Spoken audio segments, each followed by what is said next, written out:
Hindi nyo alam kung kailan mawawala yung magulang na meron kayo. As long as nandito pa sila, pahalagan nyo. Kasi wala nang silbi na iiyak kayo sa harap ng puntod nila pag namatay na sila.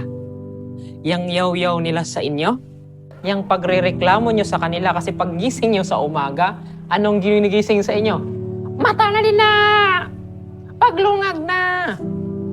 Lahat ng ayaw ninyo na naririnig ninyo, na nirereklamo nyo sa kanila, mamimiss nyo yan sa kanila. Kasi yung bata nga, kahit papano, namatay, how much na lang na yung nanay at tatay ninyo na may edad na. So please, kung ano yung meron sa inyo ngayon, pahalagahan ninyo.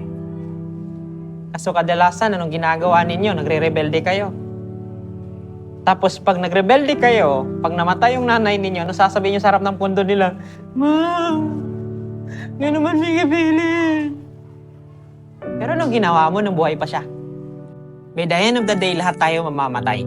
Pero hindi mo marirealize na mahalaga sa'yo yung isang bagay kung hindi namatay, hindi nawala.